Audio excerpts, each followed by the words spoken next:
So what happens when one person's religious freedom seems to clash with the safety of the entire community? It's a question that feels really current, right? But it's actually not new at all. In fact, the people who founded the United States thought about this very problem. So today we're going to dive in and explore the line they drew between what you're totally free to believe and what the government can step in and regulate when it comes to your actions. Yeah, this is the big question we're tackling today. It gets right to the heart of this huge tension in our society. Where exactly does individual freedom stop and the need to protect the public begin? Let's see how the founders decided to answer that. Okay, so here's our roadmap for getting to that answer. First, we'll talk about the sacred right to believe. Then, we'll see what happens when belief turns into action. We'll explore why the government has a duty to protect everyone, check out how history put these ideas to the test, and finally, we'll pull it all together to understand the full framework they left us. All right, first up, let's explore the one area the founders believed was completely 100% off limits to the government: the inner world of your own thoughts and conscience. You know, a really core idea for the founders was that government power has to have limits. They believe that you are born with certain rights. They called them inalienable rights, which basically means they can't be sold or taken away by anyone, especially not the government. And one of those rights was incredibly important to them. And check this out. James Madison, who was basically the main architect of the Constitution, frames this in a really interesting way. He doesn't just call your conscience a right, he calls it property. Think about that. Just like no one can seize your land with a really good reason, Madison was arguing that the government has absolutely no right to invade or try to control the territory of your mind. It's yours. Madison's whole view was that your conscience is a reserved right. So think of it like this. When people come together to form a society, they agree to give up certain freedoms for the good of the group. But the freedom of belief, that's one they keep for themselves. It's a totally private space, an inviolable sanctuary. The government isn't supposed to judge if your beliefs are sincere or not. It literally has no jurisdiction there. Okay, so if belief is totally protected, what happens when that belief causes someone to actually do something out in the real world? This is where the founders drew a very, very important line in the sand. And this right here lays out the key distinction perfectly. You have an absolute, untouchable right to believe that only God can cure illness. That thought is protected inside your mind. But when that belief leads to an action, like refusing treatment during a contagious epidemic and potentially spreading a deadly virus, well, that action can be regulated. Why? Because it directly impacts the health and safety of other people. And it was really Thomas Jefferson who gave us the clearest way to think about this boundary. He argued that government has no business meddling in opinions, but its legitimate power kicks in the very moment an action causes injury to someone else. This idea is famously known as the harm principle. And to make it super simple, Jefferson came up with this awesome litmus test. He famously said it does him no injury if his neighbor believes in 20 gods or no God.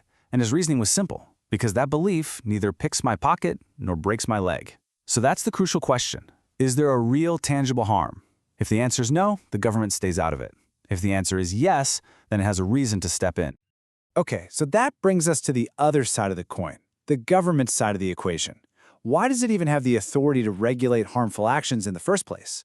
Well, the founders actually built this power right into the foundation of the state itself. This authority is called the police power. Now, just to be clear, when we say police power, we're not talking about cops on the street. It's this much broader, fundamental power that a state has to do what's necessary to protect the health, the safety, and the well-being of its people. And this power is so fundamental, it actually existed before the Constitution was even written. This whole idea is guided by a core principle of republicanism. And quick note, we're talking about the idea of a republic, not the political party. And that principle is summed up in this Latin phrase right here. The founders believed that the number one job of any government is to ensure the well-being of the whole community. Individual liberty is absolutely essential, but it exists to serve that greater common good.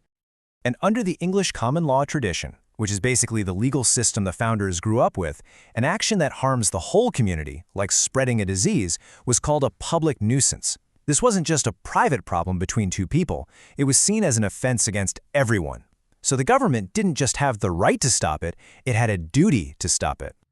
All right, so this isn't all just theory, right? These ideas weren't just sitting in a dusty book. They were put into practice during some of America's earliest and most serious crises. So just take a look at this timeline. Back in 1793, during a brutal yellow fever epidemic that hit the nation's capital, the government's authority to quarantine people was widely accepted as necessary. Later on, the same principle was applied to things like vaccination mandates, and time again, the courts upheld the state's power to act for public safety, even when faced with religious objections. Two court cases are really important here. In Jacobson v. Massachusetts, the Supreme Court basically said, yes, a community has a right to self-defense against a disease, and no, your individual liberty is not absolute. Then, decades later in Prince v. Massachusetts, the court tackled the religious freedom question head-on, ruling that the state's duty to protect children and public health can actually override a religious objection. Okay, so let's pull all of this together and look at the big picture, the complete, enduring framework the founders gave us for balancing these really important and sometimes competing interests. This table honestly lays it all out so clearly. You've got Madison protecting the conscience as sacred property. You've got Jefferson setting the limit, only actions that are injurious to others. And then you have the broader Republican idea that when there's a conflict, the interest of the community comes first. It's a remarkably consistent and clear system when you see it all together. And what all this boils down to is a pretty simple two-part test for when the government can step in. First, is there a real necessity? Is there a genuine, demonstrable public danger? And second, are the government's actions reasonable? Are they actually designed to fix the problem and not just to be arbitrary or oppressive? So here's the bottom line. Here's the big takeaway from all of this. The founders created a powerful shield for freedom of thought. But they did not create a sword that would allow one person's actions, no matter how sincere their beliefs, to harm the entire community. The right to believe is absolute. The right to act is not. And that leaves us right here, with a framework designed over 200 years ago to balance two of our most important values, individual freedom and community safety. The specific challenges we face today have certainly changed, but that fundamental tension, it's exactly the same. The big question for us today is how do we continue to apply this timeless balance to the complex, modern world we all live in now?